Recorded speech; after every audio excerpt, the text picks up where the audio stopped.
Joyeux Noël! Ah oui, cette fête, qu'est-ce qu'elle est jolie, n'est-ce pas? Cette décoration, ces dîners avec ses proches, ces sapins garnis de cadeaux à leurs pieds et tous ces cris de joie d'enfants qui découvrent ce que contient ces jolis paquets. Et oui, Noël est une jolie fête, mais parfois, les jolies fêtes cachent de bien horribles histoires. Je vous invite à écouter les 3 histoires qui suivent, et croyez-moi, vous n'allez peut-être plus aimer Noël.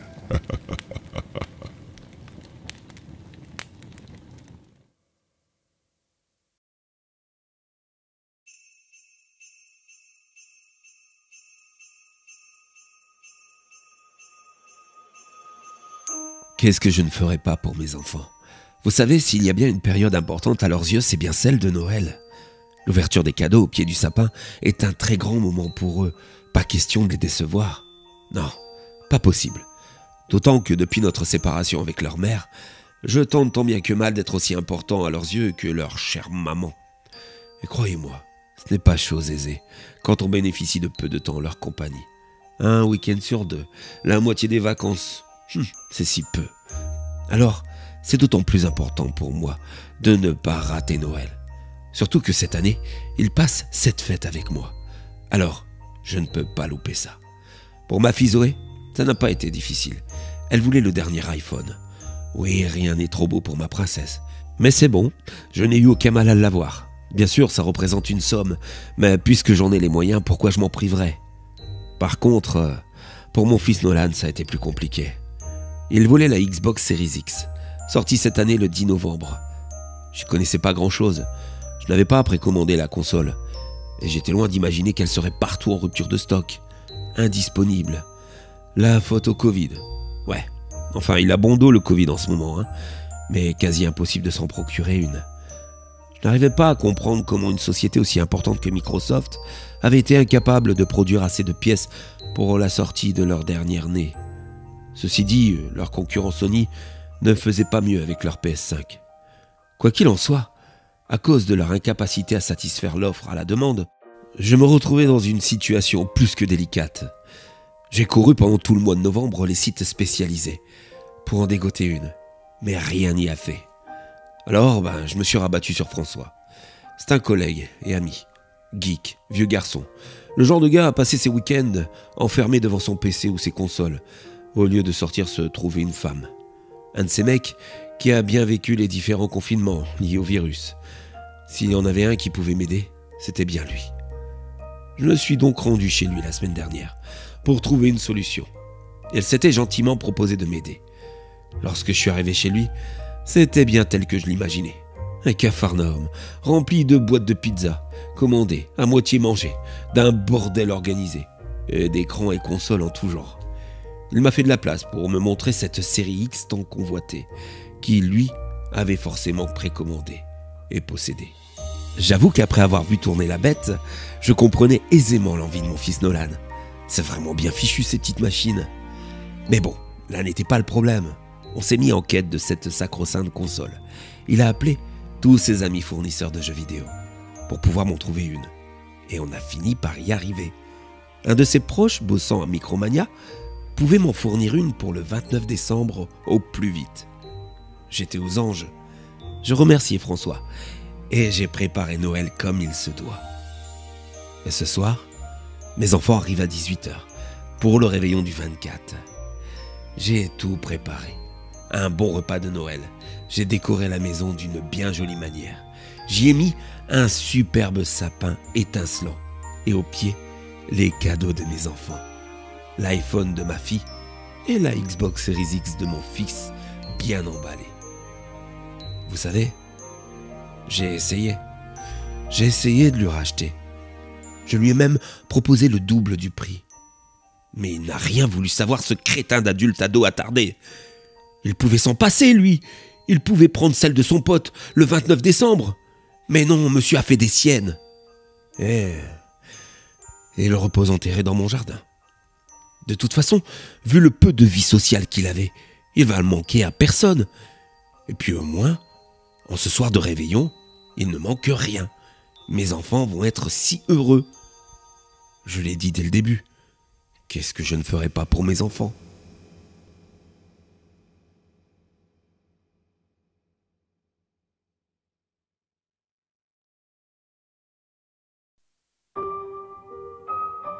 Tout y est.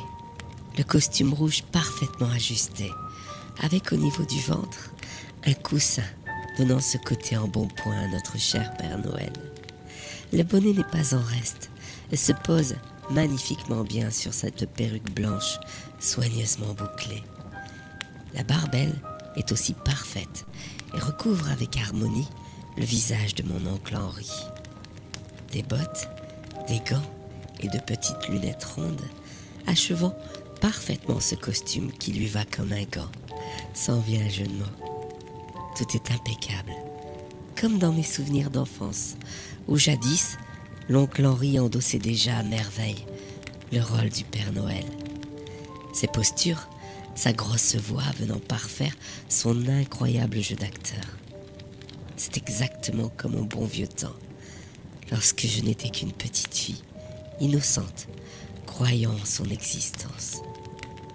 Pouvoir faire cette surprise à ma fille n'a vraiment pas de prix. Et le voir accepter sans hésitation m'a réchauffé le cœur. Depuis le départ de ma tante, qui l'a quitté il y a 10 ans, l'oncle Henri n'est plus le même homme. Du bonhomme jovial et expressif, il a viré au vieil homme dépressif. Il faut dire que ma tante l'a quitté sans le ménager, du jour au lendemain, avec une hargne sans précédent, lui proférant constamment de révéler au reste de son entourage quel sale type il était, provoquant ainsi la stupeur du reste de notre famille. Alors, pouvoir lui donner la possibilité de se changer les idées en jouant un rôle qui jadis lui procurait beaucoup de bonheur est un vrai plaisir. Je le vois, tenant ma petite fille sur ses genoux, lui demandant si elle a été bien sage, prenant la pose pour la photo, ses mains posées sur ses cuisses, cet air vicieux marqué sur son visage. C'est drôle, il y a des choses qui d'évidence ne changent pas.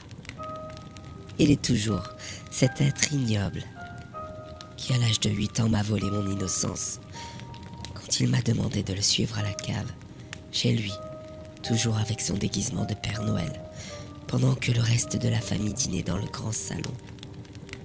Ce sourire, quand il m'a sorti de son accoutrement, son sexe, pour lui demander de lui faire du bien, qu'il était le Père Noël et qu'il fallait être gentil avec lui pour avoir encore plus de cadeaux.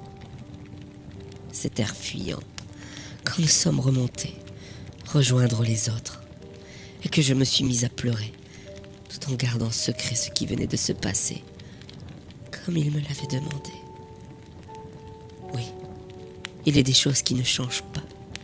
L'aveugle confiance qu'ont les enfants vis-à-vis de ce Père Noël. Et ce vieil homme à la perversité constante, cultivant cette attirance sexuelle écœurante pour les enfants. Il aurait pu faire le choix de se soigner. Il aurait dû. Mais vu son attitude de prédateur avec ma propre fille, il me prouve le contraire. Il croit sûrement que j'ai oublié, ou peut-être même pardonné, parce qu'à côté de ça, il s'est montré généreux avec la famille. Mais il n'en est rien. Et en ce 24 décembre, je vais écourter sa séance photo et lui proposer de m'isoler avec lui. Je sais que malgré le fait que je ne suis plus une petite fille, je lui fais encore un peu d'effet. Avec son ex-épouse, ma tante, nous lui tendrons ce piège qui va nous permettre de le supprimer une bonne fois pour toutes. Je voudrais qu'à son tour, il sache ce que c'est de se sentir sale, humiliée, à moitié morte. Nous avons prévu de lui faire peur, de le faire souffrir et enfin de l'achever. Son ex-épouse a prévu des objets de torture en tout genre, ciseaux, taille-haie, même un fer à souder. Tout ceci peut paraître horrible, mais au vu de ce qu'il m'a enlevé, ce n'est pas vraiment cher payé, croyez-moi. Sa sentence est radicale, Mais en même temps, des personnes aussi horribles ne méritent-elles pas un tel sort? Une chose est sûre en tout cas. En ce soir de réveillon, le Père Noël va mourir. Et croyez-moi, avant, il va beaucoup souffrir.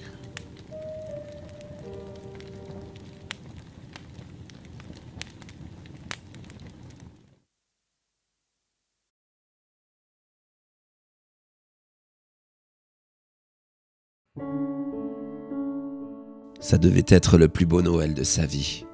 Et pour ça, j'avais pensé à tout. J'avais dressé une table magnifique, une décoration chaleureuse, un superbe sapin et au pied de ce dernier, le plus beau des cadeaux que je pouvais lui faire. J'avais pensé à tout pour lui faire passer le plus beau des Noëls. À elle qui en avait tant besoin. Elle qui venait de séjourner en hôpital psychiatrique pour une dépression profonde. Il fallait bien tous ces préparatifs pour fêter dignement son retour à la maison pour Noël. Lorsqu'elle est arrivée en début d'après-midi, j'ai vu ses yeux émerveillés de découvrir ce que je lui réservais. Et ce gros paquet cadeau au pied du sapin qui lui était destiné.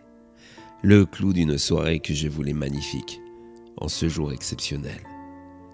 Après avoir fait le tour de la décoration, elle était montée se reposer pendant que je m'attelais au fourneau pour les confectionner un bon repas.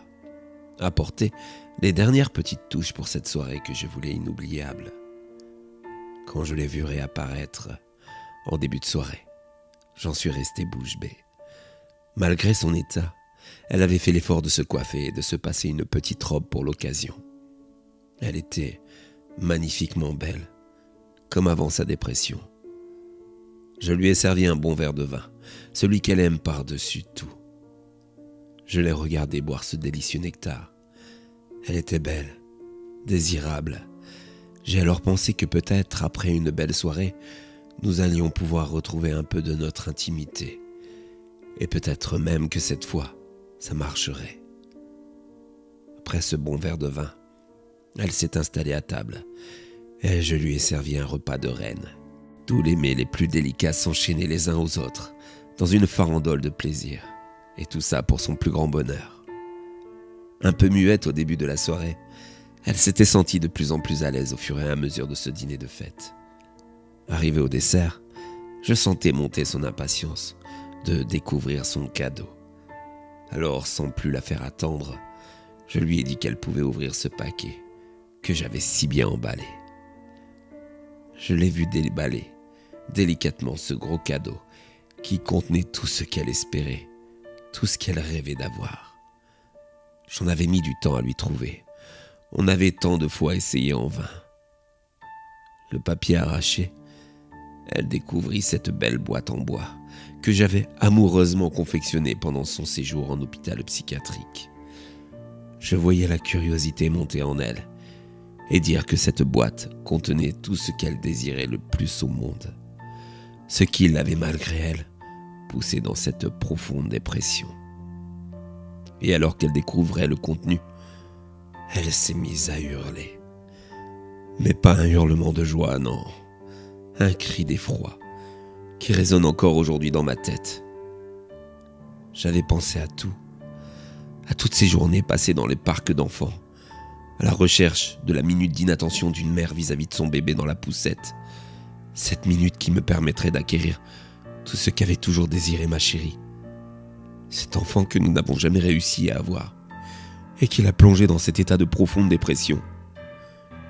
J'avais pensé à tout.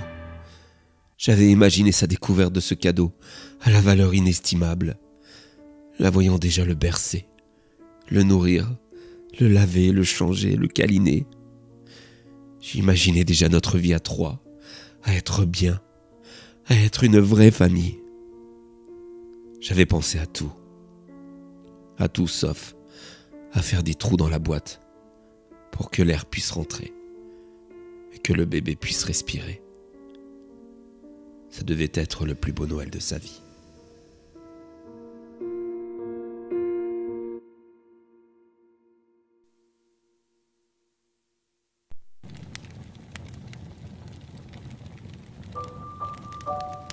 Ainsi s'achève cette trilogie de l'horreur spéciale Noël. J'espère que ces 3 histoires vous ont plu, car finalement, elles sont mon cadeau pour vous. À présent, il ne me reste plus qu'à vous souhaiter un Joyeux Noël. Dans ce contexte particulier, faites très attention les uns aux autres. Si vous vous êtes réunis, eh bien essayez juste d'être un peu plus prudent que d'habitude. Régalez-vous du bon repas qui vous est préparé, des cris de joie de vos enfants qui ouvrent leur paquet, mais tout en étant plus prudent. N'oubliez pas aussi les personnes isolées. Appelez-les, souhaitez-leur un joyeux Noël pour qu'elles ne se sentent pas seules. Vous l'avez compris, ce Noël est particulier et du coup, encore plus que d'habitude. Pour aimer nos proches, il faut en prendre soin aussi. Profitez bien de chaque instant. Et puis, un joyeux Noël à vous toutes et à vous tous.